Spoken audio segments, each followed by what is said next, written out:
Good evening, Chesterfield County Public Schools families, Chesterfield County residents, and Team Chesterfield supporters. My name is Tim Bullis, and I have the honor and privilege of leading the Communications and Community Engagement team for Chesterfield County Public Schools. And we welcome you here tonight for another Project Restart update. Tonight's town hall will focus on cohort number 3 and the return of our 4th, 5th, some of our career and technical education students, and some alternative learning students in our middle school program. We're excited that you took time here tonight to join us. We appreciate you taking advantage of this opportunity to become informed and to ask questions. Again, tonight we'll be going over cohort 3, which is scheduled to return to our schools on Monday. That would be next week. And so tonight we're going to start off with some introductions, just a little preview of what we're going to be doing. We'll go through a quick presentation that brings everyone up to speed as to where we are. We'll ask some of the folks on our panel to give some reflections upon the first week of school for cohort number 2, which is our pre-K through 3rd grade students. And then we'll get right into the question and answer period. We appreciate those families who have submitted the questions in advance. We have those listed right here. And then we'll be taking questions throughout the evening in our chat as well. I would remind everybody that the focus of tonight is on cohort number 3. As the school board integrates cohort number 4 back into our reentry plan, we will hold a separate town hall for that. If all goes according to plan and we're able to bring cohort number 4 students back on November 9th, we're looking at a town hall on October the 29th. So with that, let's get into tonight's event. I'm going to welcome everybody and thank you all for joining us here tonight too. I know we're taking you away from families as well, so thank you for your time tonight. We'll start on the far left. We have Dr. Beth Stefanko, who's one of our directors of elementary education. Monique Booth, who is another of our directors of elementary education, and next to her is Dr. Rachel Fogelsong, our 3rd director of elementary education. Immediately to my right is our chief of schools, Mr. Josh Davis. Next to Josh, Chief Operations Officer, sorry, it's been a long day for a Monday. Chief Operations Officer, Mr. Josh Davis. Next to Josh is our chief of schools, got that one right, Dr. Lisa High. And next to Dr. High is Nick Euler. He's our coordinator of the Office of Student Health Services. So we appreciate everybody, including our chief of schools, Josh Davis, for joining us here tonight. So with that, let's jump into the presentation so we can make sure that everybody is updated and informed as to where we are and where we're going. Obviously, we want to start out with the acknowledgement at the very beginning that as we have since the start of this international pandemic, we continue to believe that face-to-face instruction is best for all students under normal circumstances. We know that our students miss much more than just the academics when they're not in school. Therefore, we want them to return as safely and as quickly as possible, but again, when it is safe for all to do so. Tonight's agenda for this presentation: how did we get to where we are now? A brief look at cohort number 3, a brief discussion on hybrid learning, some transportation information, an update on facilities, and then we'll jump in again after some reflection on the first week of cohort number 2 with our Q&A for this evening. So let's start tonight with the Public Health Committee. This Public Health Committee is made up of local medical and public health experts from around the region, including VCU, the Chesterfield Health District. Some of our own staff are on this too. They meet weekly to review data and provide the school board with an update every 2 weeks. On September 14th, the Public Health Committee reported that the public health metrics for Chesterfield County that they had been reviewing were at such levels where they deemed that it was appropriate to begin to re-enter the reentry process for identified cohorts of our students. Now, I would make sure to point out that our Health Committee has been looking at data. Our instructional team and superintendent's leadership team have developed the cohorts, and working collaboratively together, we're in the process of bringing students back in. Cohort number 1, which included certain students with disabilities, returned to school on September the 29th. Cohort number 2, which included students pre-K through 3rd grade, returned to school on October the 12th, last Monday. On October the 13th, last Tuesday, the Public Health Committee provided its latest update to the school board. Based on the available metrics at that time, the committee recommended that cohort number 3, which we're here to talk about tonight, was eligible to return for in-person instruction. That cohort, number 3, is now scheduled to return to schools on October the 26th. As you all have heard throughout this process, when it began time to start looking at the possible reentry of students, our school division has advocated continuously for statewide guidance for in-person learning and for the return of in-person learning based on local data throughout this pandemic. We've heard concerns as we developed our own matrix about the wide range of numbers based on our previous metrics. And there were questions about the low ends and the high ends of the range, and at what point would it be safe for students to come back in. So again, we've been continually advocating for state guidance as to when it might be safe for our students to come back in. After Cohort 1 and 2 were already approved for reentry, the Virginia Department of Health and the Centers for Disease Control and Prevention have weighed in, and they've now released recommendations that largely align with the school division's previously arrived at metrics. The health department and the CDC metrics do reduce the range that we previously created. One difference between their metrics and our metrics is that the state and federal levels use total cases, while our school division had used averages during the process that we have been embarked on so far. The CDC school metrics assign a value to 3 what we call core indicators. They are cases per 100,000, positivity rate, and school readiness. They also look at several secondary indicators that are identified here on the screen.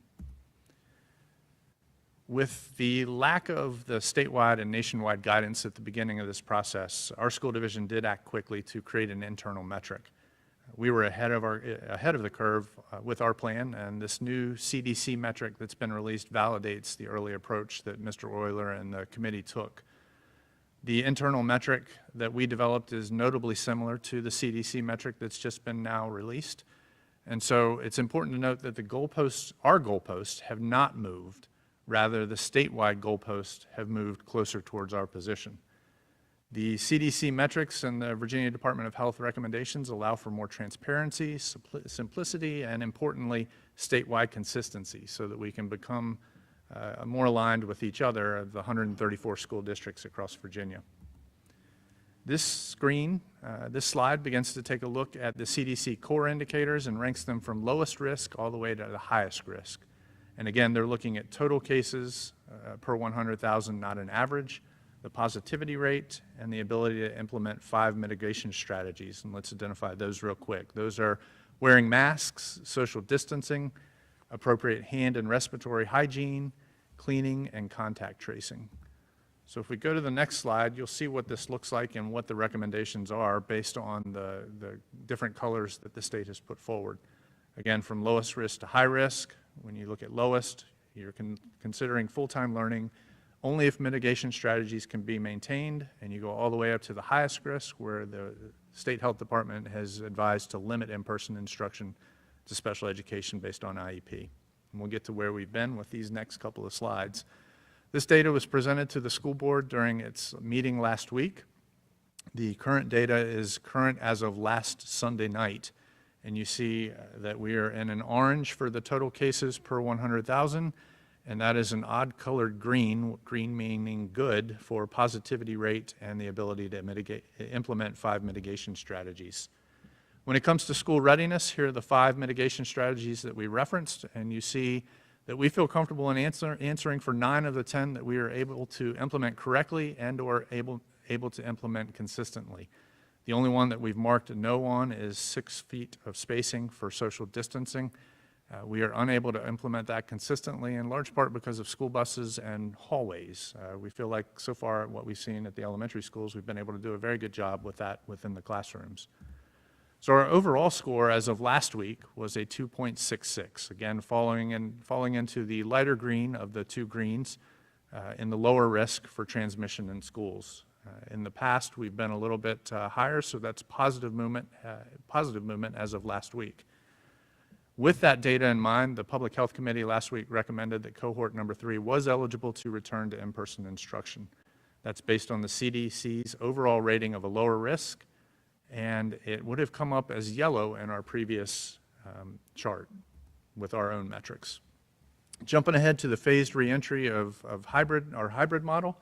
Again, cohort number 3 includes all of our 4th and 5th grade students, our high school students taking career and technical education courses at either of our 2 career and technical center campuses or taking the automotive class at Midlothian High School. We'll also be looking at bringing back some of our alternative education students who participate in the middle school program at CTC at Hull. We've talked before about what does the hybrid schedule look like specifically at the elementary school level, again, cohort number 3. Students participate in face-to-face learning 2 days a week and then remotely at-home learning 3 days a week. Wednesday is designated as time for teacher planning, conferencing with parents and/or students, morning meeting, advisory times, and for our staff professional development. For those of you who have been tracking with us so far for K through 3, you know that we've divided students into 2 groups. Those last names starting with A through K are in person on Monday and Tuesday, and L through Z are in person Thursday and Friday. And of course, it's important to note that we have left that virtual option on the table, and parents have had the opportunity to choose that already. I want to jump ahead to the CTC hybrid schedule because I know there might be a person or two that's looking for more information about those students. Again, it's a limited number of students, but they are important. They're going to be coming to school to learn some of those hands-on certification needs that are required to get their certificate to be able to graduate. Those students will attend class at a CTC campus 1 day a week and at their home high school 1 day a week while participating remotely 3 days a week. So let's get into a little bit real quick, what does hybrid look like? And I know our elementary directors will talk a little bit more about that when we get into the Q&A. But for the 2 day a week schedule, when our students are in their schools, they're following their normal daily schedule. When they are participating remotely at home, it is asynchronous to a certain extent for 2 days. Again, Wednesday is a meeting day where everybody comes together online in the morning. But when you're at home on your off days, and I shouldn't say off days, they're not off, they're still working. When they're at home on their remote learning days, they're joining morning meetings with their class each morning. During that time, they're giving a greeting, teachers are sharing information, engaging in community building activities, and providing instruction for the students for the rest of the day who will be working from home. Our students will engage synchronously at another time during the school day as well, and that's to be determined by the teacher and/or the needs of the class. And again, Wednesday, our students are at home. It's a cleaning day for staff in our buildings in between the 2 groups of students, and our students will participate in a morning meeting to set the learning objectives for the rest of the day. I want to really focus in on 2 of the bullet points on this hybrid benefits slide. It provides for a controlled reentry process that allows us to incorporate social distancing provided by the Centers for Disease Control and Prevention. And you'll see this really come into play a few slides down the road when we talk about transportation specifically. But it also gives our staff in our buildings a chance to monitor progress and identify and solve challenges prior to other cohorts returning to school. With the social distancing guidance that we've been given and some of the other limitations that have been put upon us, we really have to take our time to make sure that we can do this right and keep students apart so we're not increasing the transmission opportunities for the disease. Real quick overview of operations. For those who are going to be looking for their transportation routes for next Monday, 3 quick ways that you can find those are E-Link transportation module, which is on mychesterfieldschools.com, the school division's website. If you click on the bus routes section, you can find E-Link, and by logging in with your student's birth date and/or student ID, or with their student ID number for the password, you can find your exact route where that will be located and what time the bus will pick you up in the morning and drop you off in the afternoon.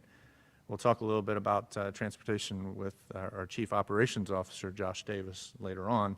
But parents may also contact their child's school and/or the transportation department to get that information. We do want to acknowledge some challenges that we'll be facing and that we have faced throughout this pandemic.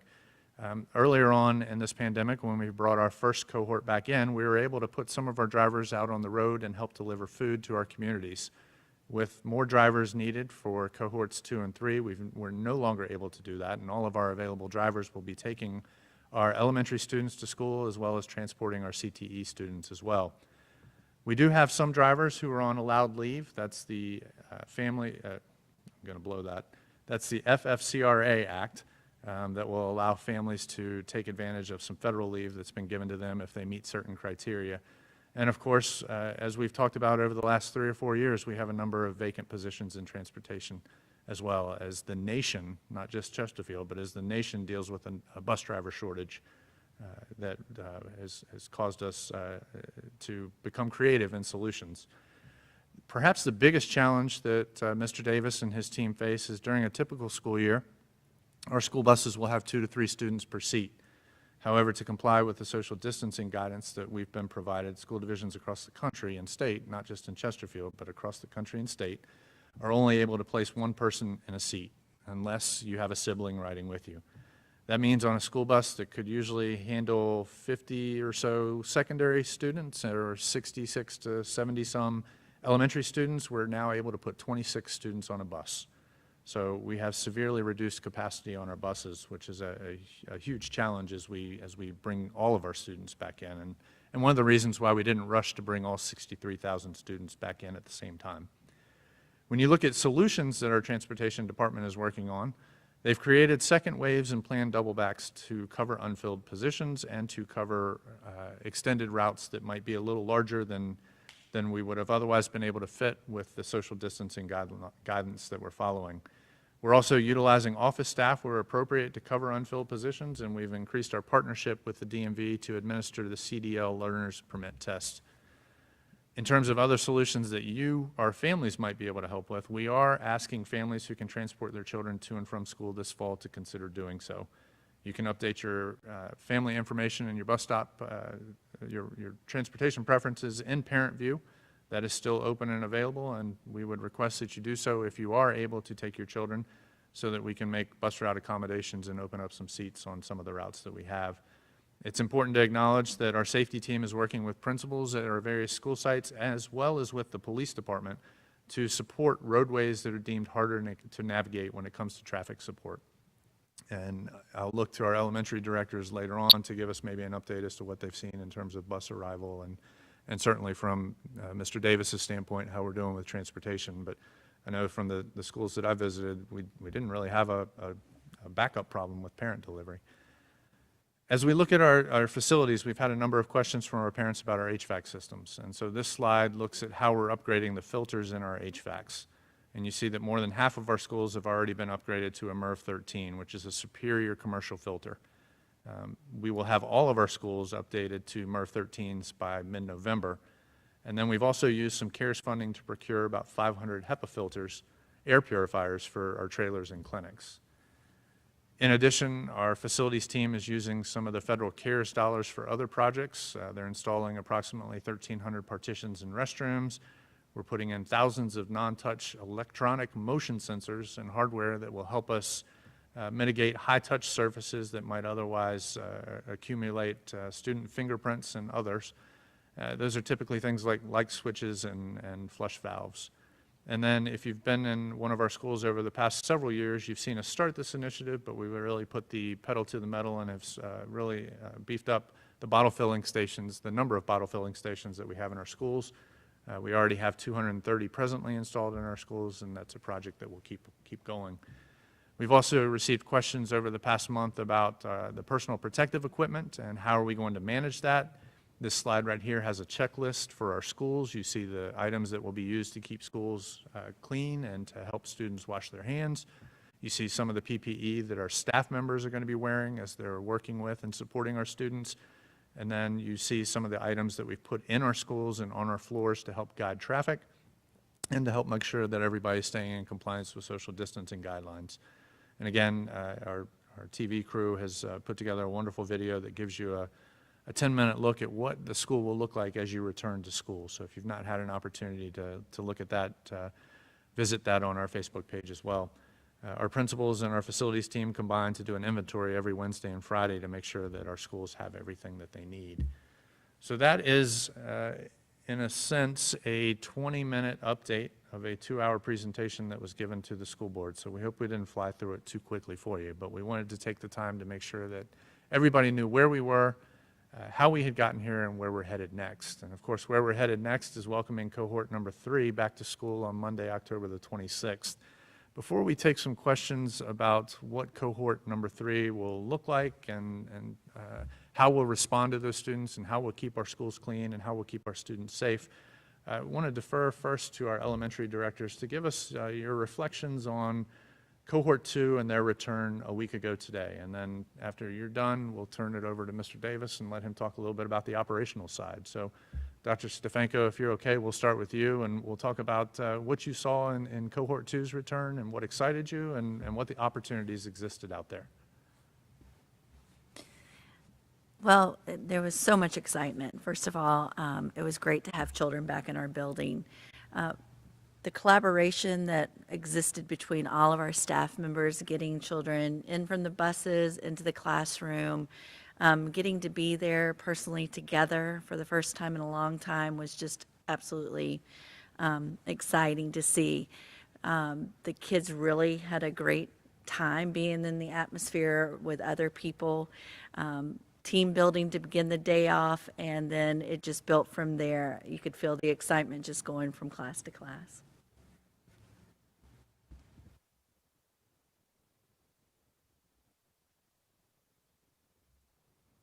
There we go. I would echo everything that Dr. Safenko said, but just the idea of watching the kids get off the bus, and although they had on masks, you could feel their smiles in their eyes and see them.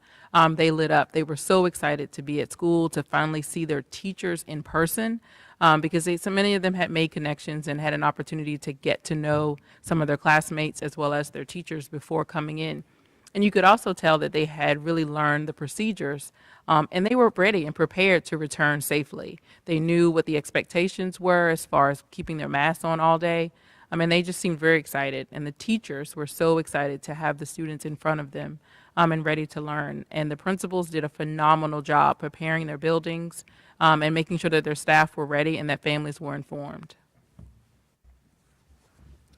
Yeah, I would say definitely all of the plans and preparations that our administrative teams and staff did to get ready for next week overwhelmingly paid off. It was such a smooth opening. Some of the things I observed while I was out in buildings were our face-to-face students getting to collaborate with their remote learning second half of the class virtually, which was really exciting to watch, and also got to observe teachers really taking advantage of some of the nicer weather days and taking their classes outside for outdoor learning, not just PE or recess, which was great. We encouraged a lot of that.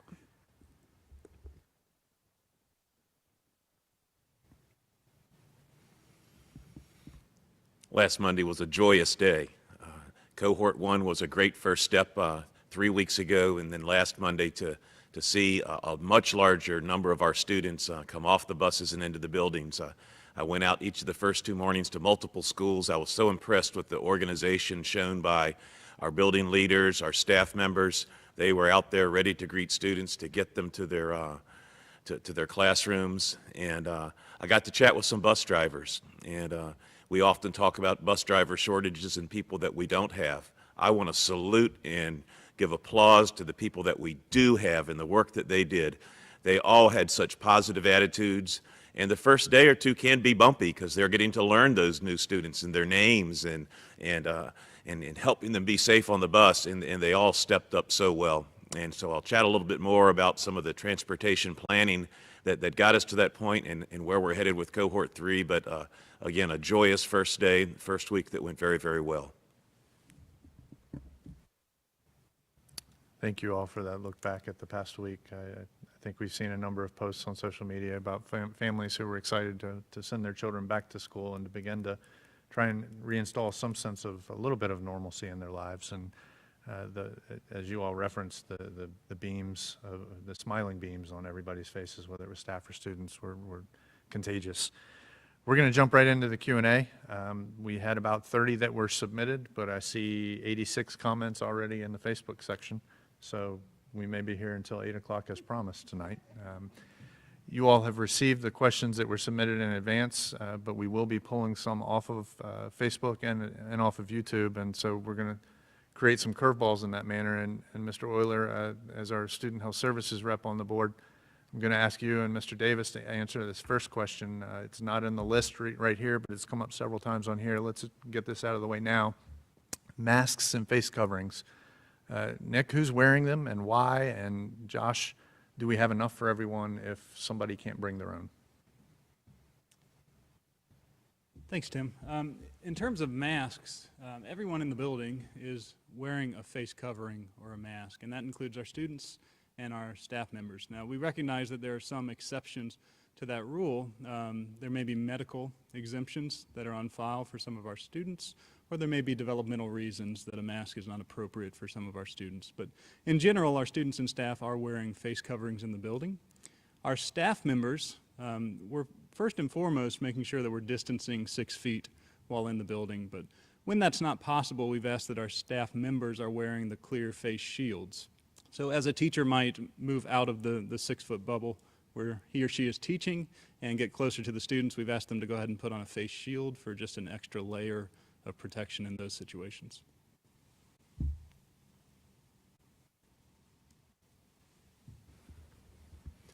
And we do have a large supply of masks available to both our students and our staff members if needed. About once a week, I catch myself climbing out of my car about halfway to the building and say, oh, I need to put this on. And so, again, saw a few teachers making some gentle reminders to students as they were coming into school and climbing off the bus. Maybe the mask had slipped off. We're going to work together gently with our entire population to keep those masks on to reduce the transmission of infection and disease. And we have ample supplies and plenty of backups for those who might actually forget one day. So we're in good shape. Thank you, Mr. Davis. I'm going to bounce back over to this side of the room to one of our elementary directors.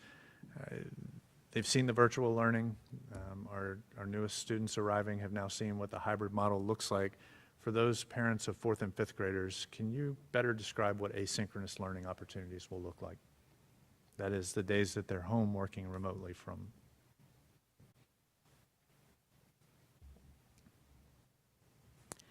On the days that the students are at home working remotely, they will, as Tim said earlier, have an opportunity to still connect and check in with their with the teacher as well as with their peers. The students will check in for a morning meeting. This time will be based on the school start time. And then they'll also have an opportunity to check in at another time during the school day. And that time will vary depending on the teacher's schedule that has been shared with the families. But as well, they will also have activities that they will complete on their independently through their Canvas page or through different platforms such as Dreambox or Lexia. This will all be communicated to the child during the morning meeting of what the expectations are for him or her to complete during the course of that day. Students during this time are not expected to sit in front of a computer for 6 or 7 hours of a day. That is not the expectation.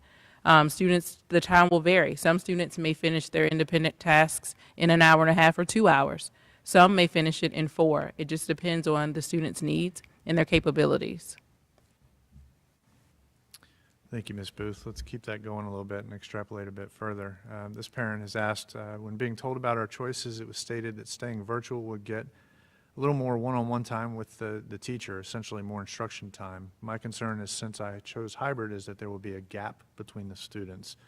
Are you coming up with a plan to bridge this gap once we are in school full-time?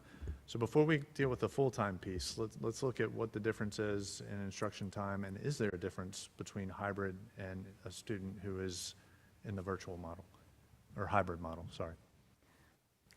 So just for clarification, kids who are in the hybrid model attend school 2 days a week, and they are following a pretty regular school day schedule. So that is a 6.5-hour day. Kids in the virtual model do have a condensed schedule, and they will now start at their school start time and continue and have a day that's a little more shortened. And while they are receiving instruction throughout the week, as opposed to the hybrid 2 days a week, those grade level teams are working together to, as much as possible, align the instruction and the standards that they're being taught. Thank you, Dr. Fogelsong. Mr. Euler, let's come back over to you. Let's talk a little bit about testing. We've got some parents on the chat here who want to know if we're testing students before they return to school. What's our stance on that? We are not currently testing students or staff before they return to school, and we've really deferred that to the medical experts in the community who are responsible for testing. There have been some questions regarding testing protocols for school and if that's something that can realistically be done. And one of the challenges that continues to come up with testing either staff or students that are going to be returning to school is the need to test them almost daily in order to have some faith in the testing that you're doing. And that's because when you take a test, the results are really valid for that moment. And that individual could go home or out into the community and become exposed. And so to have an ongoing faith in that test, there would really be a requirement or a need to have daily testing, which up to this point isn't something that we've been able to realistically do. What does a student do or what does a family member do if there's a positive test within their household? So household exposure is a little bit different than community exposure in that the risk for exposure to members of the household is greater. So if there were a case in the household, so let's say the parent became positive with COVID-19, or the parent was even suspected of COVID-19 and awaiting a test, the rest of the family members should go ahead and quarantine. And the reason is because in the household there's just greater risk that that family member might be exposed. So as soon as there's either a diagnosed case or a suspected case of a live-in household member, the rest of the family should quarantine, should seek advice from their licensed healthcare professional or from the health department. And the advice on whether or not to test each individual in the household would really come from either the doctor or the health department. Going to ask you to keep going one more time. Can you talk a little bit about the quarantine process? How long does that last? When is a student able to come back? Sure. Or a staff member, for that matter? I think when we start to talk about quarantine, it's important to make sure that we are on the same page in terms of what some of these terms mean that we're using. So you'll hear quite a bit isolation and quarantine. And quarantine, by definition, means that that individual is currently healthy or not diagnosed with COVID-19. Isolation, on the other hand, means that that individual is either diagnosed or suspected of COVID-19. So you'll hear those two terms thrown around quite a bit. The reason we would quarantine someone is because they may have been exposed to COVID-19. Again, because they're being quarantined, that by definition means that they're currently healthy. However, due to the risk of exposure, it's recommended that they stay home and isolate as much as they possibly can during that quarantine from other members of the family and other community contacts. The quarantine process generally takes 14 days. So starting from the day you may have been exposed to a person with COVID-19, you'd be asked to quarantine for 14 days. It's also important to note that a negative test does not take away the need to quarantine. And again, that's because at any time during those 14 days, that individual may develop symptoms or may develop COVID-19. So whether or not we've had a negative test, we would ask those individuals to stay home for 14 days. On the flip side of that, isolation, which is an individual who's been diagnosed with COVID-19, is generally 10 days from either the date of diagnosis or from when the symptoms started. And there's some other factors that come into play for the doctors and health department to take a look at to make sure your symptoms have been resolving, that you're fever-free. But generally, isolation is 10 days, and quarantine is generally a 14-day period. Thank you. Dr. High, I'm going to bounce to you next. There's a conversation going on in our chat right now about the self-assessment is what they're referring to. We're going to ask each student, each family member to do a self-assessment of their child prior to returning to school. What types of things are we looking for at that point? So in order to do a self-assessment, we ask that families would check temperatures. There is a checklist that has been shared with schools that have shared it with principals, as well as Mr. Bullis has sent out in the family updates, where students are to check their temperature. They're looking to see if they have any symptoms like a headache, just upset stomach, or any of those kinds of symptoms. And if there's a fever, then we ask that they stay home, or if they have two symptoms, that we also ask that they stay home and then look to their health professional to determine what the next step should be. Thank you. We're not going to let you off this easy, but we're going to keep the questions over here for a little bit longer. Mr. Euler, the descriptions that Dr. Hyde just gave, really at this time of year, could be symptomatic of a lot of different things. That's a big challenge for our parents, but why is it so important for them to be cautious at this point in time in our life? That's a great point. We're entering a season where we typically see some of the symptoms that you'll notice on the self-assessment form. At the end of the day, we're in a pandemic, and it is crucial that we slow the spread of COVID-19 as much as possible. And one of the best ways we can do that is by remaining home when we're sick. And we ask the same thing of our staff members that we ask of our students, that if we are sick and if we're experiencing symptoms that are on that list, that it is crucial that we stay home in order to not possibly spread the virus even further were we to be carrying COVID-19. And we recognize the difficulties of trying to determine between flu symptoms and COVID-19 symptoms, for example. But the best practice is to stay home, whether it were flu season or whether we're concerned about COVID-19 with any of those symptoms, and to seek the advice of your healthcare provider. Thank you. I'm going to come back over here to our school administration folks. Ms. Blackman just pointed out that it's not unusual in past years for some parents to give their child Tylenol and send them to school.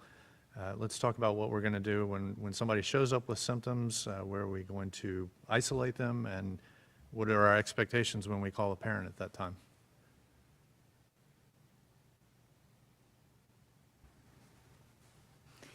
So just like in the past, when children become sick, we are going to take them to the health provider within our building. So they would first go to the clinic and check out the symptoms, and if it's something that is a fever or from that checklist, then we would proceed to another location that is a little bit more isolated so that the children try to limit the spread, and then we would contact parents for them to pick up their child.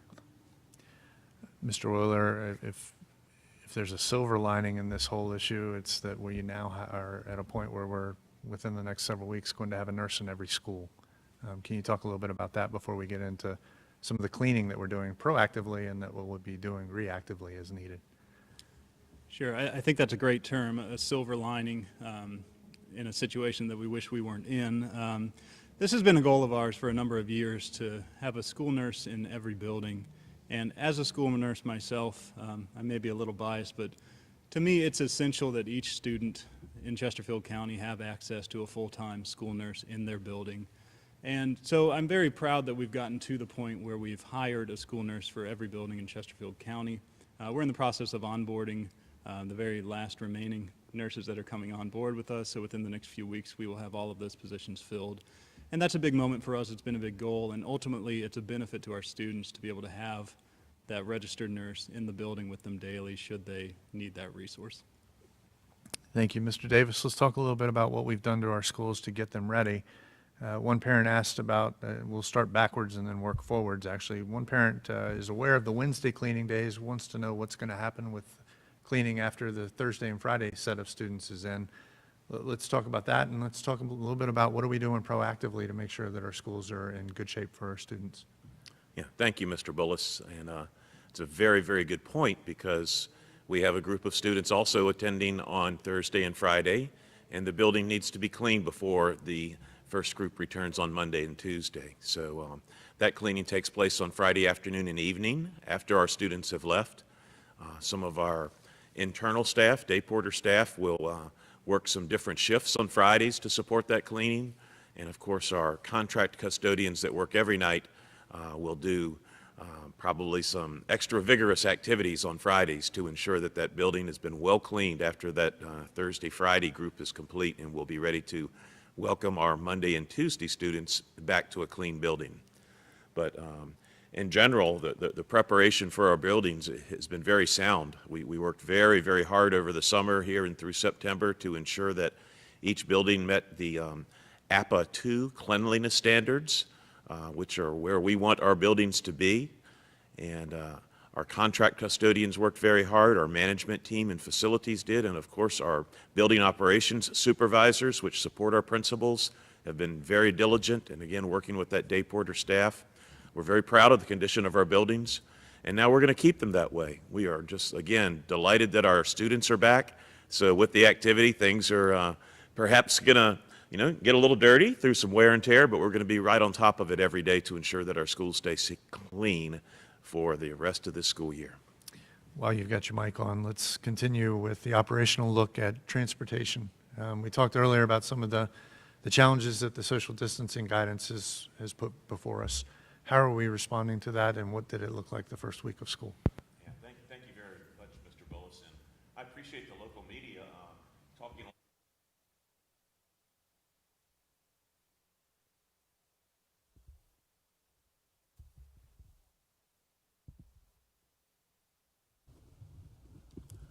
Pardon me, my microphone was giving me the little red blink, so Dr. High is going to help me out here a little bit.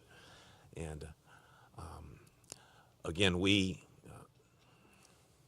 remind me of the question again. We're getting back to transportation planning, and I was talking about the media assessing that challenge a little bit. And when I spoke 2 weeks ago and talked about our limited capability, Mr. Bullis's remarks early In regards to one child per seat, that's the principal factor.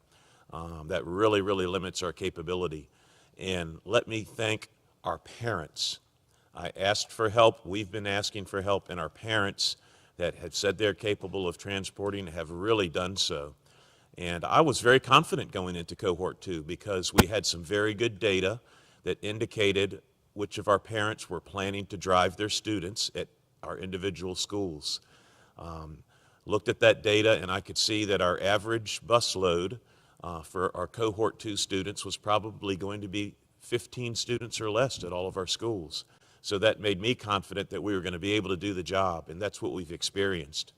And so the loads were lighter thanks to our parents. Again, thank you. But again, our drivers took care of the students and transported the ones that needed that transportation. Now we're going to move into Cohort 3. So our 4th and 5th graders that need transportation are welcome to ride the bus. You've got room. Again, we're going to see some data later this week, and I'll probably feel even more confident by next Monday morning. But I believe that we will be able to transport those students.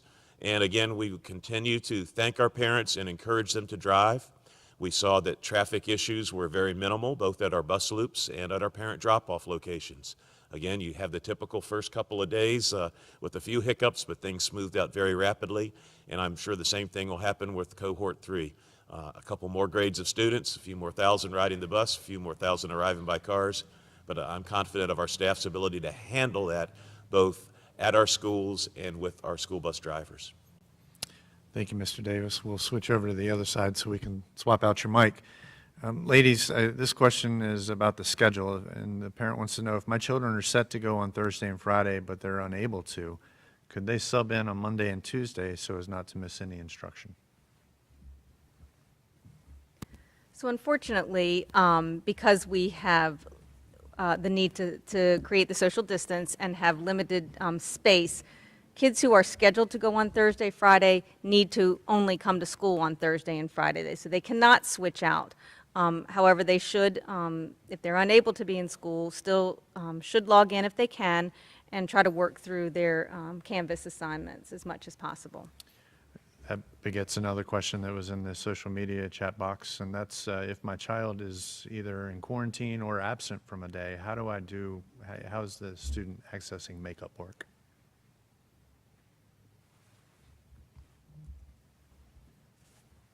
That is the beauty of technology. So in that setting, the child can still access learning. If the child is at home quarantining and is feeling well enough to be able to participate in learning, then the child can actually still log in to connect to the morning meeting, as well as that midday check-in connect time. So students still have access to learning, whether they're in the classroom for that in the hybrid model or whether they are at home. So that gives us an opportunity to allow learning to be continuous. So students don't have to necessarily be marked absent in that situation. They can still continue accessing learning. Thank you. Next question, continuing on the scheduling road. Will there be any other calendar changes? My child will miss more time than others because of pre-scheduled days off. They're looking at the Monday and Tuesday related to Election Day and parent-teacher conferences. But I think that kind of balances out somewhere in the schedule. Who wants to take that one?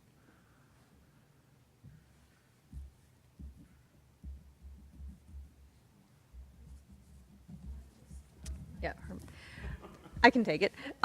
So that's right. There are no, we don't foresee any additional calendar changes. However, there are the Election Day and Parent-Teacher Conference days coming up in November, as well as Thanksgiving and the following Friday, so the Thanksgiving break. And so they do balance out, and teachers will be working with classes about accessing their learning remotely during those breaks. Great. I'm going to jump back to transportation real quick if we've got your mic fixed.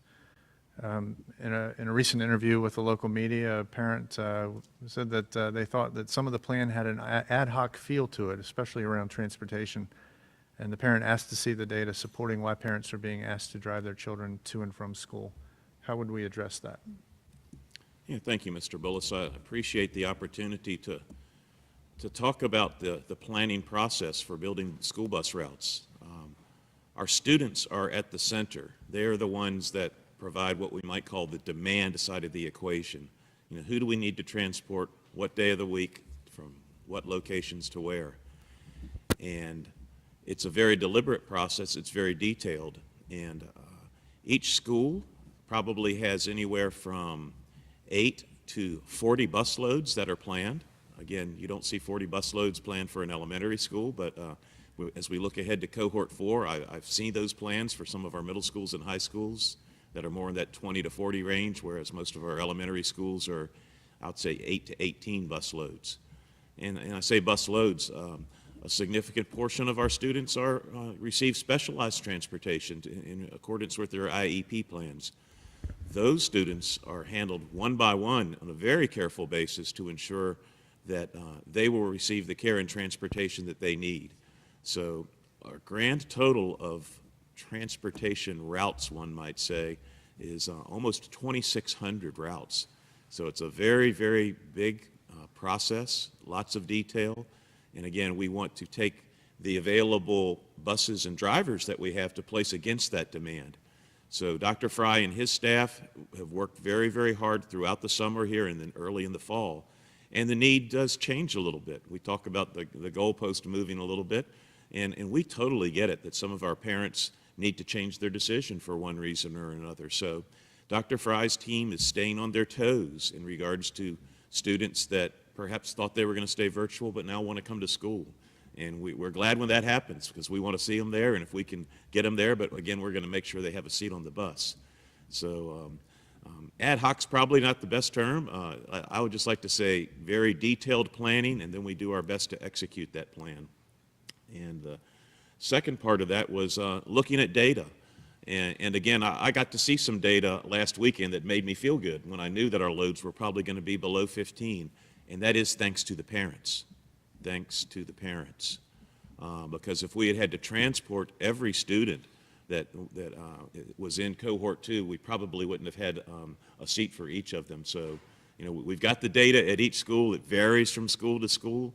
And as we see the capability and the ability to combine some of our routes, which will help us with that creative solution when we might not have as many drivers as we'd like, we're going to be doing that too. So lots of activity every day in the transportation department. And again, kudos to Dr. Fry and his team, and thanks again to our parents that have done their part. Keep your mic on. Your conversation has prompted Esther to ask on Facebook. She'd like for us to describe how students will sit on a bus. Can you talk a little bit about the patterns so that we can keep as much distance as possible? Yeah, thank you very much, Esther. We are doing our best to have some social distancing, so we set up what is a checkerboard pattern. If you were to climb on the bus, you would see a piece of tape where the students are to sit. So they won't be next to each other in the same seat unless there are siblings. And we do have some sibling pairs on almost every bus. So if brother and sister could get along for the bus ride, that really helps us too. But as you go back seat by seat, you'll see alternating positions. Student by the window, student by the aisle, student by the window, and so forth. So again, we call it that checkerboard pattern to use all 26 of our seats. And that's the best we can do with the social distancing requirements we have. Great, thank you. I'm going to bounce back to instruction real quick. Ms. Smiley's just asked if we've considered whether or not students can log in from home on their days when they're working from home for a full day of instruction. I believe that was considered, but it presents some challenges in the classroom for classroom management, instruction, personalized differentiation, that type of thing. Could somebody tackle that one for us? Sure. It is very complicated when you start thinking about trying to match a hybrid schedule with a virtual schedule. Dr. Fogelsong mentioned earlier that when it's a hybrid schedule, it's a full day matching our normal master schedule. And so a virtual schedule may not be in the same times, but also it gives a different dynamic if you are a classroom teacher and you're in front of a class of 8 students and you're engaging in that teaching, to shift and then start talking to your virtual children on the screen may cause some issues for classroom management. And we also want to make sure that our teachers are focusing their full attention on the children that are in front of them for the best quality education that we can give. Let's stay on that side of the room. This parent asks, since with the emphasis on social distancing, how will teachers and students deal with traditionally shared school supplies like glue sticks, books, self-selected reading books? Are parents expected to label each individual crown in the 4 boxes that they send to school? That's a funny question, but I'm on a journey to say that's something that I think that teachers used to ask for before COVID, is that everything is labeled before they send it to school so they know which supplies belong to which student. But no, I don't think we're going as far as asking people to label individual crowns, but each student will have a supply box or supply bag or supply bin of their own individual items. Students will not have to share any items. So I think it's important to note that. But yes, labeling things does help, but no, not every crayon. Let's stay over there and we'll just keep going down the aisle. Dr. Fogelsong, can we talk a little bit about lunch? This parent wants to know about some changes that they heard about within the past 2 or 3 weeks that will allow our students to use the cafeteria as the student's able to transition into that phase. So we have been given some additional guidance from risk management that has enabled us to access and use our cafeterias with while practicing safe social distancing. Some of our schools have already been able to put that into place and are using that model by bringing their kids into the cafeteria. Others are working towards that. We've been using cafeterias to store some of our additional furniture, so we're working to get that furniture stored elsewhere so that schools can set up cafeterias so that it will allow students to come through and eat in the cafeteria, but social distanced the whole time.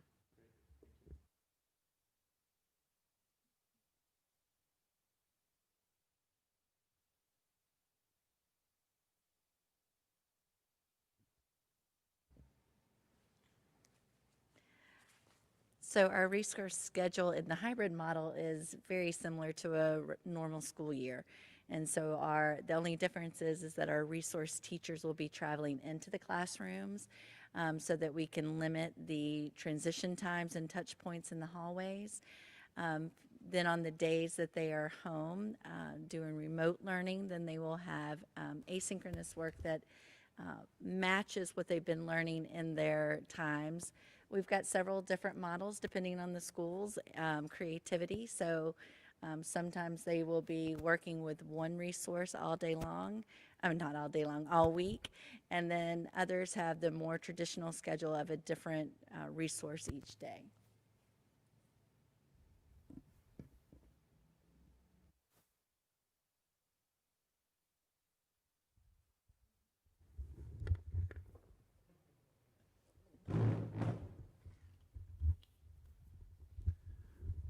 While we get that situation fixed, let's bring Dr. High back into the conversation. The question has come up about the October 26th transition and how close it falls to the end of the first 9 weeks. Obviously, we're aware of that. What are some of the things that we're looking at with that? So our principals have worked with our teachers to make sure that we have balanced classes for our 4th and 5th grade students who are returning. And so if a family has chosen virtual, then we'll make sure they have a virtual teacher and a hybrid teacher. When students are arriving back, we know that it's a few days before the end of the quarter, so we're working with teachers to make sure that either they have the grades in for the students or they're sharing those grades with their colleagues if there is a change in the classroom. There is opportunities for parent conferences, and so if you have questions specifically about your child to the teacher who's worked with them, then you can definitely reach out either through email or through a conference to get understanding of where your child is academically. Dr. High, Mr. Davis, I don't know which one of you wants to tackle it. It doesn't fall in either one of your shops, but you both are supporting it. Somebody mentioned earlier about are students allowed to bring their lunch, or can they buy lunch? And actually, we don't have to buy anymore. The U.S. government has now said that students can have free lunch for the entire school year. So can they bring their own lunch? Do they have to receive a school lunch? And or how are students eligible to get that lunch at this point? So between now and really now at the end of the school year, any student can receive a lunch as well as a breakfast. And so if a student needs to receive lunch or breakfast, they can get it from schools. But parents, you do have the option of providing lunch to your child. You know, of course, it should be in a labeled lunchbox container so that we know that it belongs to that particular child. But then, yes, they can eat the food that you've provided for them. I'm not sure who wants to answer this question, so the first one to their mics wins. This might be an almost worst-case scenario. I guess the worst-case scenario would be reverting back to all virtual. But this parent has questioned, if a teacher tests positive and all the children in that class have to stay home for isolation, how would students get reassigned to a virtual teacher?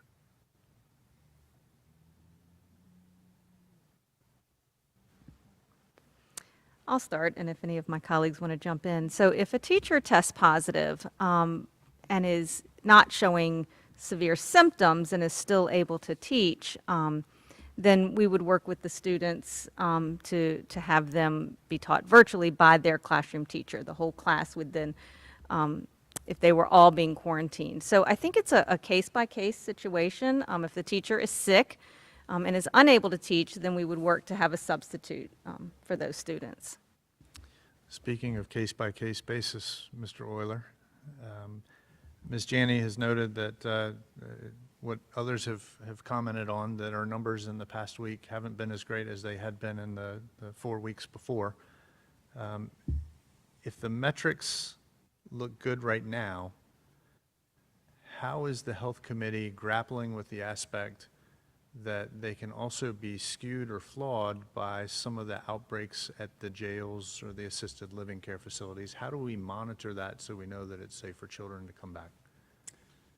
That's a great point. So we've tried to look at the most local data possible, which takes away some of that challenge. So at least we know that whenever possible, we're looking at Chesterfield-specific data when we're looking at whether cases per 100,000 or positivity rate.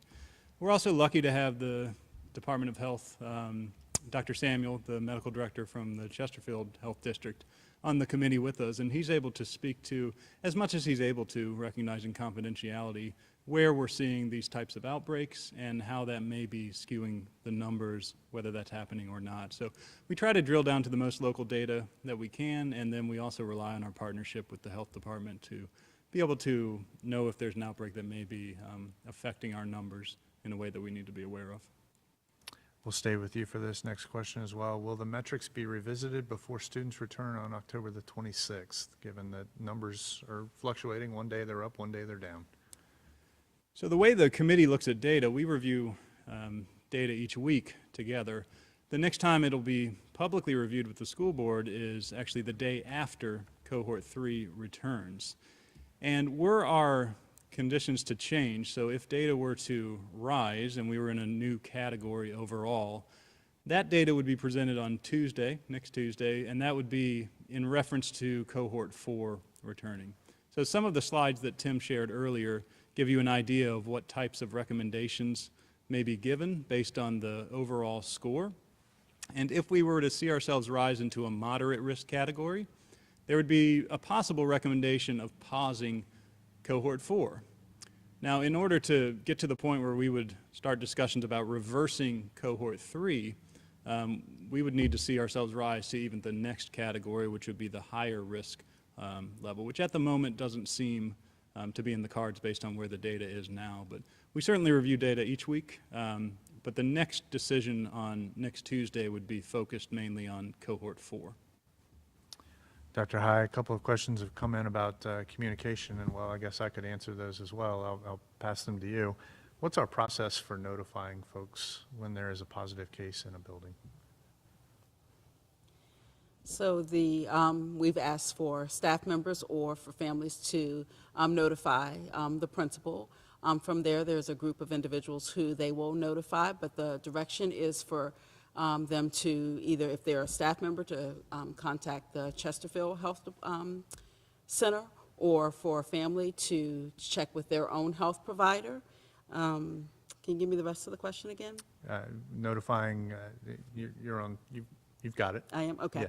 All right, and so from there, we will notify not individually, but we will let someone know that there has been a case at a school, and then we contact trace. So we look for any individuals who were with the individual for within 6 feet for more than 15 minutes. And from there, we contact trace. Beyond that, we make sure that those individuals are notified that they may have been in contact with someone. But from there, we let it be known that there is a case in a school, and it is on our CCPS website to know where the cases have been in the division so far. I'm going to come back to you in just a second, but I'm going to tag on because there have been several people talking about the numbers of cases within Chesterfield County Public Schools. If you go to mychesterfieldschools.com and click on the Project Restart button right in the center of the page, when you go to that landing page, there'll be a button at the top that talks about positive cases within our schools. We are committed to being transparent with the cases that we have so that people can feel safe, feel comfortable, yet feel informed and make the decisions that they need to as well. So you can see them up to the minute as of 6 o'clock this afternoon, I believe, 6 o'clock this evening. Dr. High, the question was asked, and I'm going to continue with the phrasing that you used because you actually used what they said. When we don't talk about specifics of a case and we say that there's a case in a building, this parent is concerned about the panic that it could cause because it's more general in nature. Can you talk about the legal privacy rights that we do have to worry about, whether it's for a student or a staff member? So the privacy right is HIPAA, and so we must protect the privacy of individuals' health information. We cannot directly or indirectly provide information about a confirmed case, so we would not share a class or a grade level or in the high school, a course level. We do focus on the contact tracing to make sure that we are letting those who may have been at risk notified, but we really have to protect the rights because of the HIPAA policy. Well, I've got you on since I left you alone for the first half hour. I'm going to stay there too. Thanks. We have a parent who wants to know about substitutes. Do we have enough to cover what we need? So we're going to answer the question, then we're going to give a free advertisement for how parents can become involved, and then we'll pass it right next door to Mr. Davis, and he can talk about how folks can help us with the bus driver situation as well. We have substitutes, but we could always use more. So I'll start with that advertisement. If you are interested in becoming a substitute, please go to our website and apply. We will welcome you and get you ready to be a substitute as soon as possible.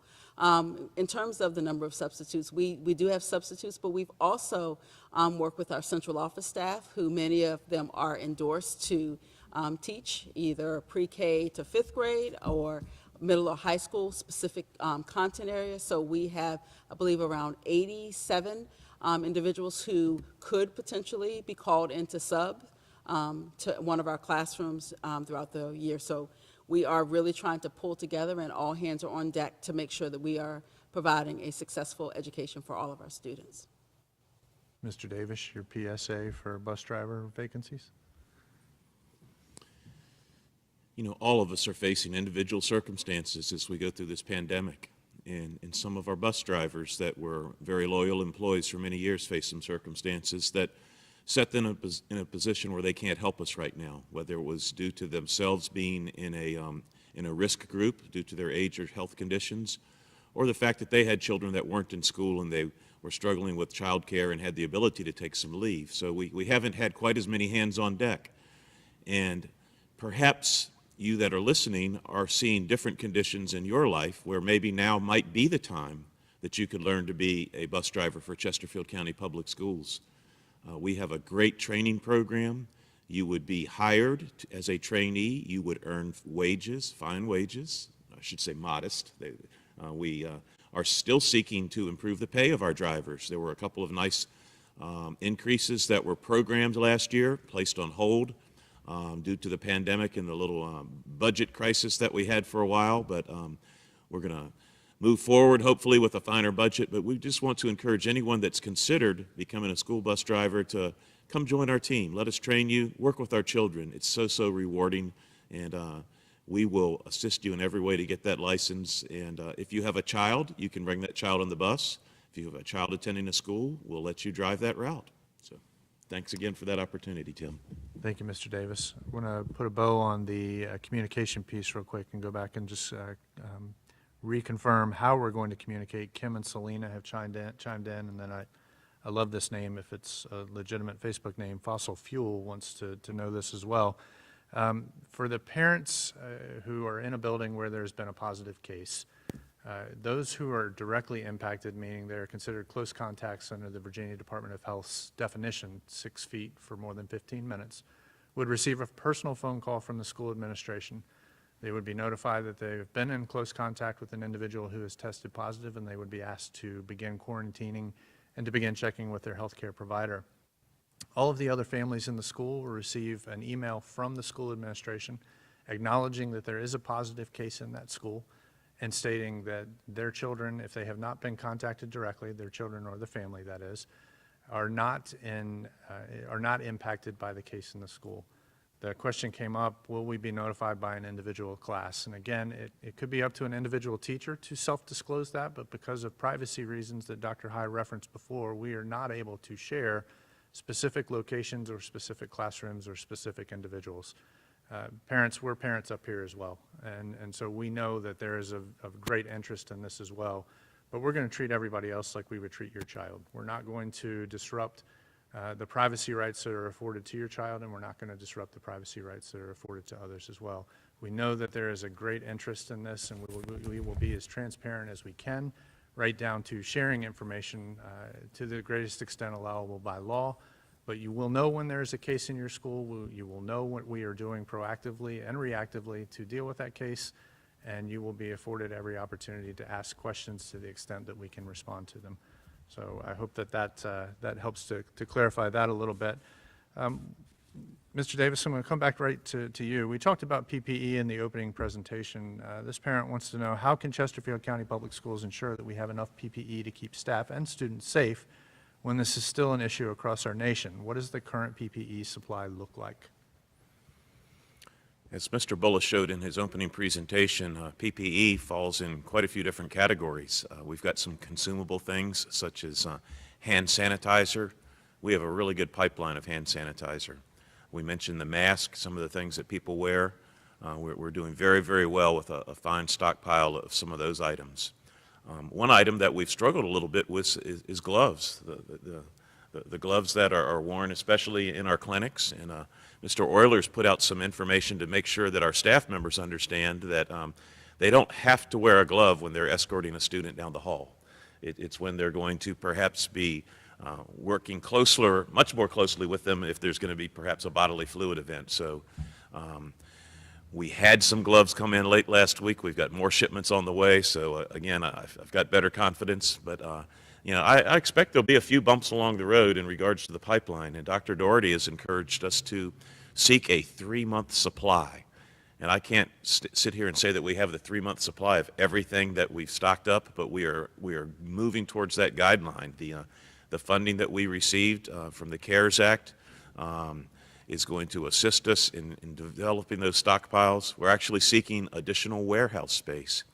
We have an inventory system where our schools are reporting to us twice a week, what their reserves look like, and then they can place a work order to get some more supplies. And we're continuing to learn during these first few weeks. The demand's obviously growing as we bring more cohorts back, but again, lots of PPE on hand right now. We're going to continue to order that. It's one of our top priorities.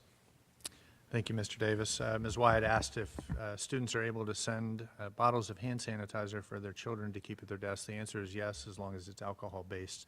That is certainly something that we would encourage at this point in time.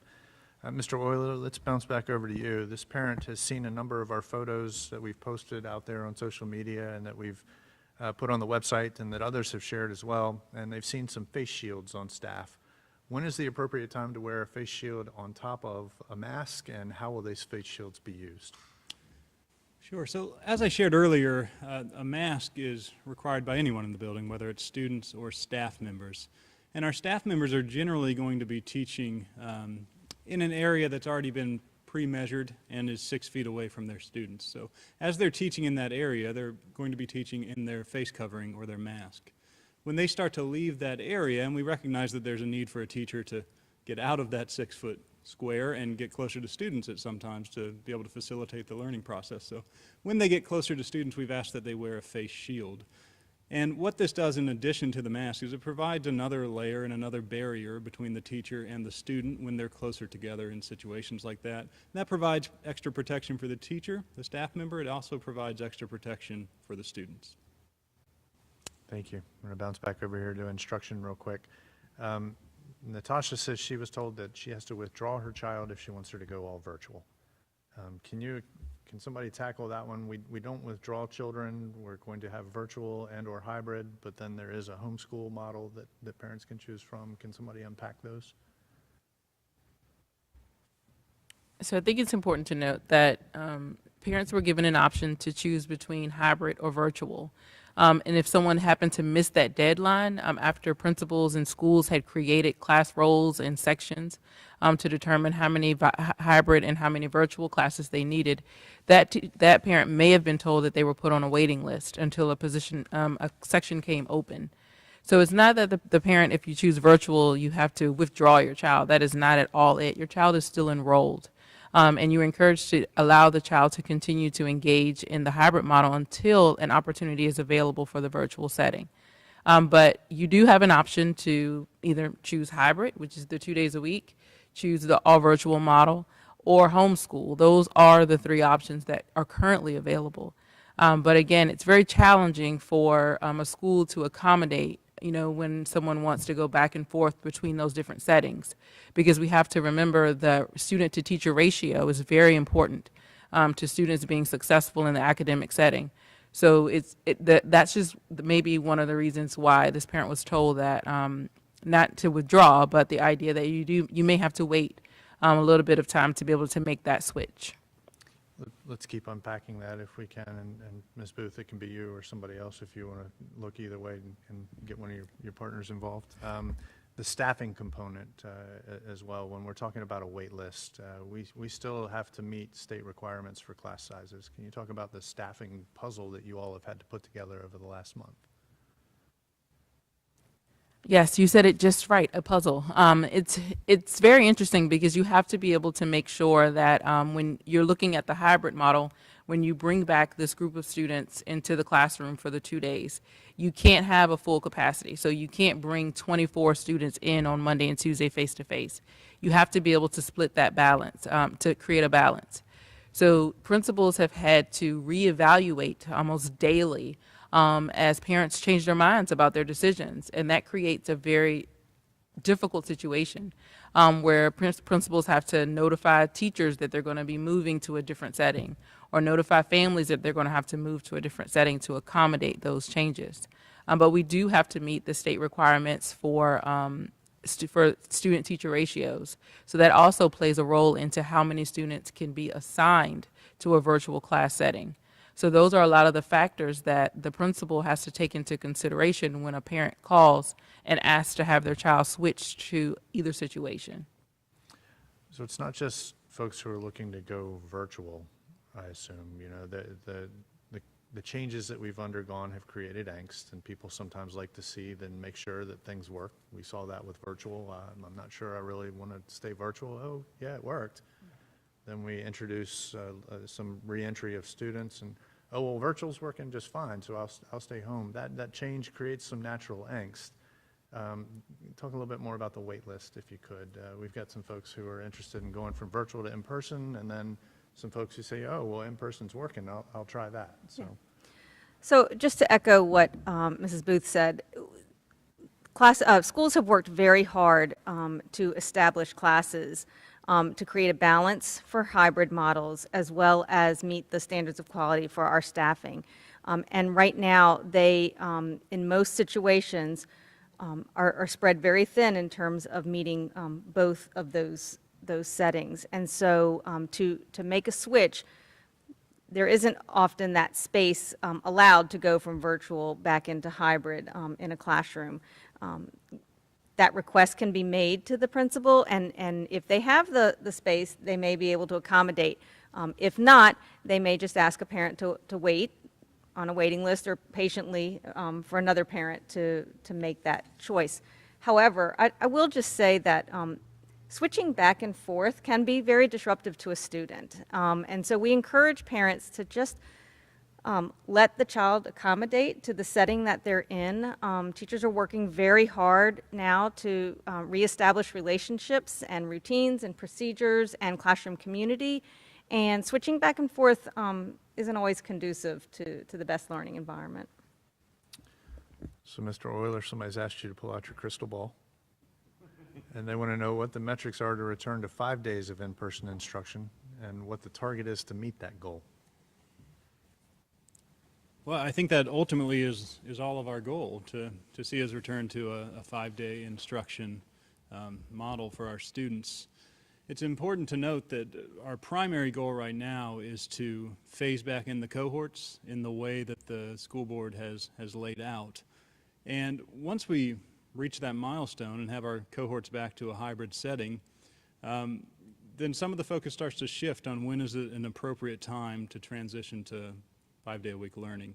If you notice in the recommendations, again to reference the slides that Mr. Bullis shared earlier, the recommendations for the lowest category, the dark green category, mentions that VDH says that we should start to look at 5-day in-person learning in that category if we can maintain the mitigation strategies that we've talked about today. So that would include things like masking, social distancing, cleaning, contact tracing, things along those lines. So as we are able to phase our cohorts back into a hybrid setting and we start to look at data that may be staying in those lowest and lower categories, the next question will be, can we facilitate with staffing all of the mitigation strategies that we're expected to keep? Can we facilitate a full-time return to 5-day in-person learning?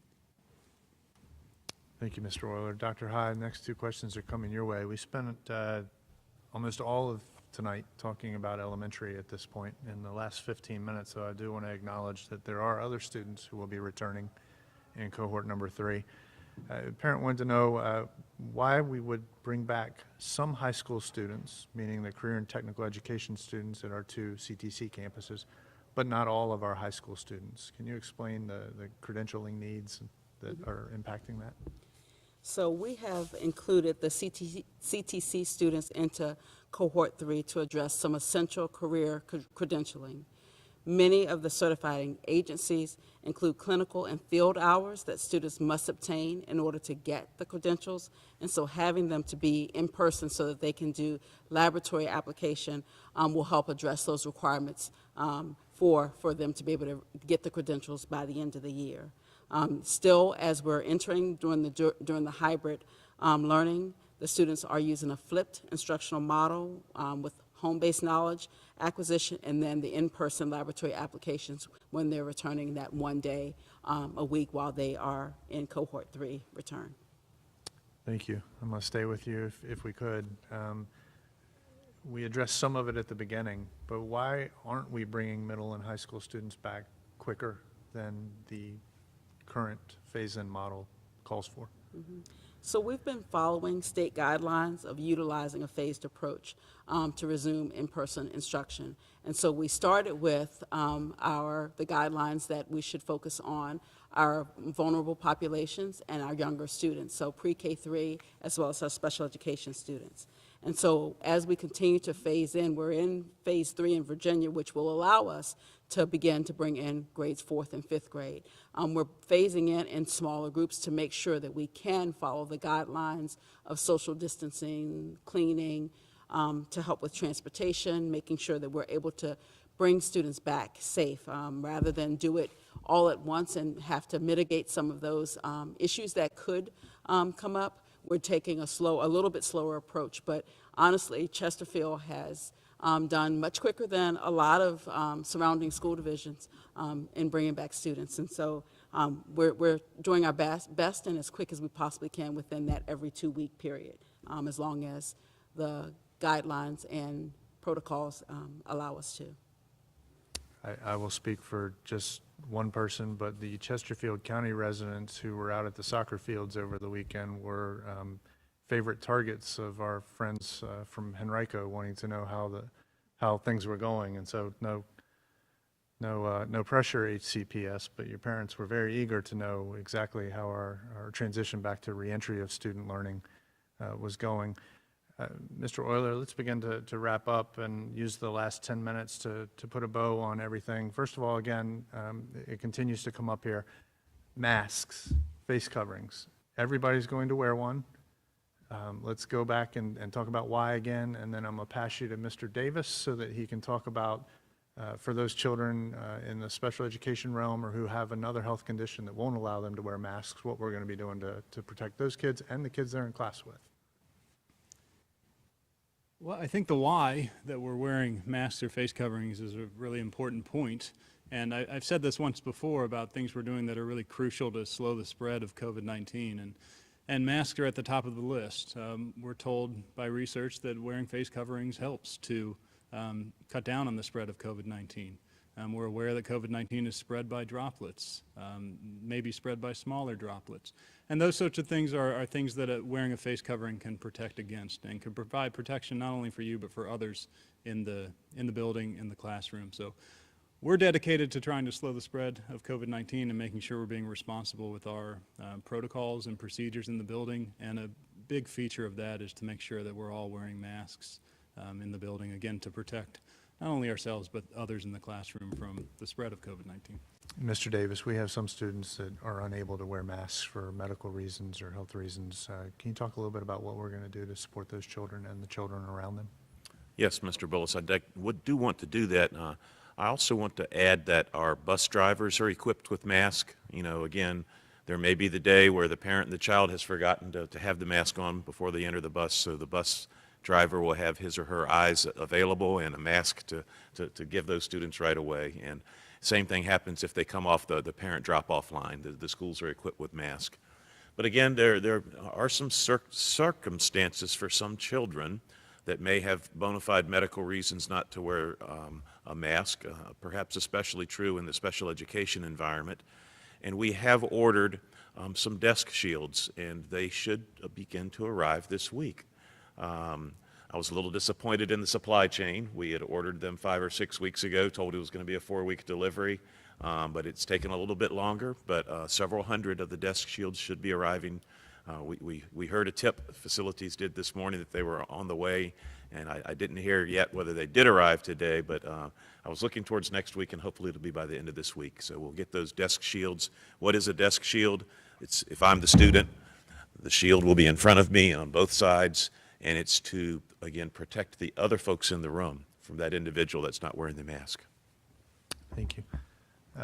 Dr. Fogelsong, Ms. Booth, Dr. Stefanko, you all were in a number of schools last week. Can you just describe what you all saw when it came to the wearing of masks? I want to reassure folks that this is occurring, that it is being watched, monitored, and enforced, and maybe even talk about what's that first step, the teachable moment part, and then what do we do from there if there's a refusal to? So I'll start with the first part. It was great to see all the kids come off the buses, out of the car, drop off, and I would say 99% of them remembered to have their mask on immediately. The parents had done a phenomenal job teaching that prior to coming to school. So like Mr. Davis said, if the child got off and there wasn't a mask, or they just simply hadn't put it on yet, there are gentle reminders, teachable moments about to put the mask on and why. So as we're going from class to class, transitions in hallways, it's all of what elementary does, which is learning how to do school, and wearing masks is just part of that now. And so when you walk into a classroom, it's like we've done that for forever. Really was not an issue at all.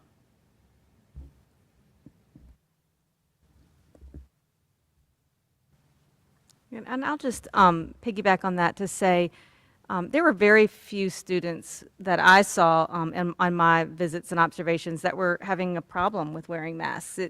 As Dr. Stefanko said, it's become part of the norm in the schools. So thank you, parents. You've done a phenomenal job preparing them. I know in many of our schools, we have lanyards now that kids are using to hold on to their masks for when they are outside and they get a little bit of a break, or they're at lunch and they get a time to take their masks off, so that masks aren't being dropped on the floor or left behind anywhere. So this is really next Monday will be our first day of school, so to speak.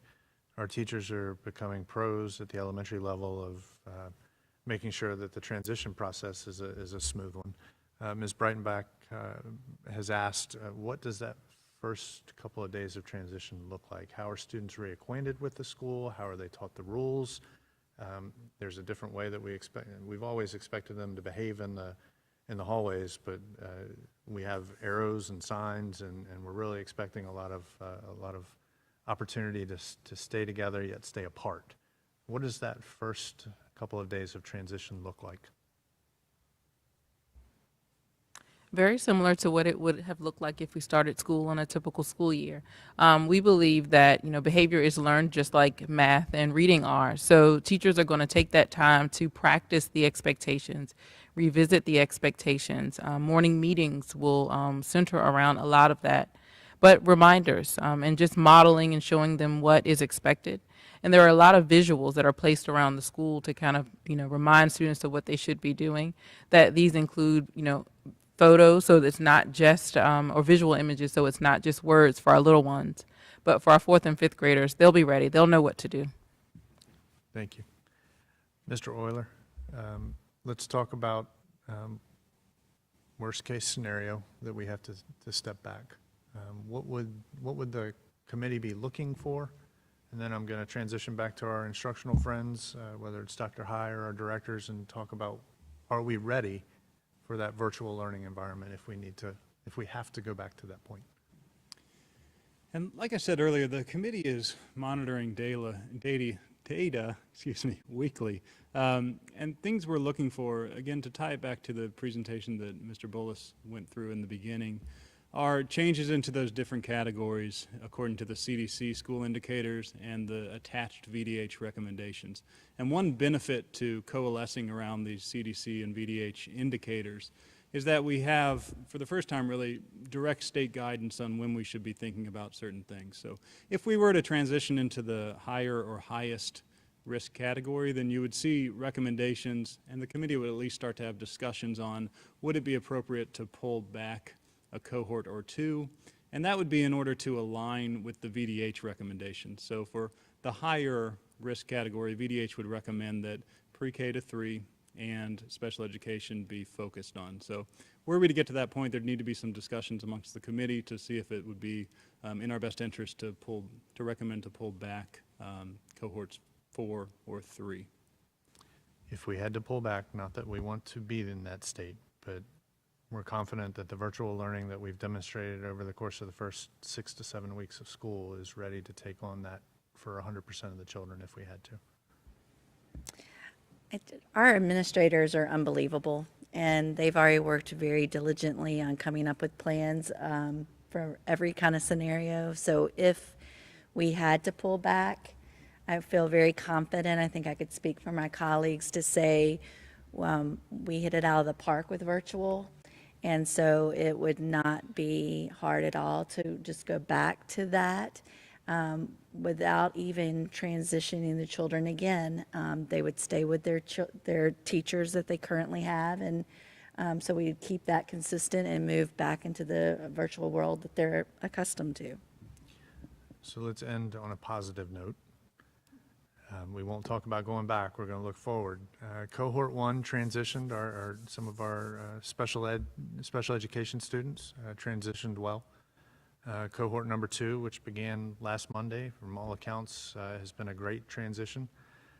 Dr. High, talk a little bit about our teachers and our administrators and the job that they've done, and then we'll get to families as well as supporting. But talk a little bit about, Dr. Stefanko used the term knocking it out of the park. Our teachers and staff members have knocked it out of the park. Yes, I totally, wholeheartedly agree. Our teachers have knocked it out of the park, as well as our administrators. This has been an unprecedented time for teachers, and they have worked diligently, have bent when they needed to bend, one way or the other, but they have worked hard. Each day they are working as in PLCs to ensure that they are working and creating some consistency for the students so that students will have a similar experience. Our administrators, we are meeting with them weekly to provide information as well as to gain their input and feedback on how we continue to improve and make sure that our students come back or continue to have a successful education.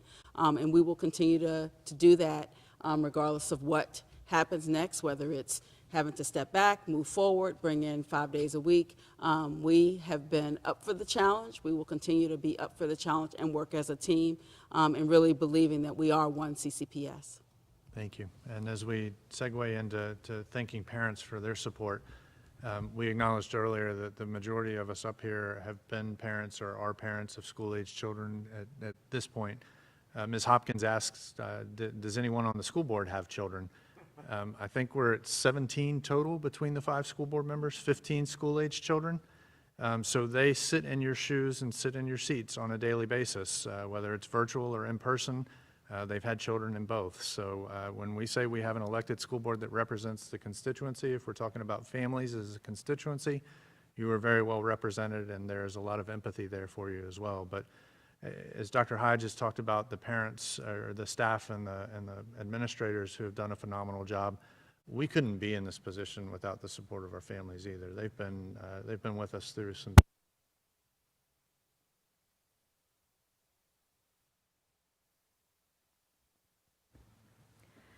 You know, I think we've talked a lot about the family-school partnership, and it's just so important. So as we head into Cohort 3, just as we did with Cohort 2, we thank you for your support, the preparation of your students to come back to school, your patience as we might hit a few hiccups along the way. But again, just thank you for that partnership. If you have questions, reach out to your school administrator, your teachers, to help get those specific questions for your students answered. Otherwise, we are ready and excited to see our 4th and 5th graders come back. And with that, it is 8 p.m. We want to be respectful of everybody's time, whether you're at home or sitting up here on the panel. We've hoped that we've given you some opportunity tonight to not only ask questions, but to become better informed about whatever situation fits you best. We've said from the get-go that this is not something that we created as a school division. It's not something that parents created, but yet we're forced to work together, and we want to work together to find solutions that meet the needs of all of our students and that best serve our students so that they continue to learn and grow. And so as we bring back cohort number 3 next Monday and look ahead to eventual return of cohort number 4, being our middle school and high school students, you have our commitment, parents and families, to continue to serve your children, who are our children as well, to the best of our abilities. And so with that, we encourage you to stay tuned and stay engaged. Look for the Friday family updates. Visit our website, mychesterfieldschools.com. All of the information that we've shared is bookmarked either there or on our Family Resource Hub. Please continue to review it, continue to stay engaged, and we look forward to seeing you in our schools soon. Thank you for your continued support of Chesterfield County Public Schools, and have a great night.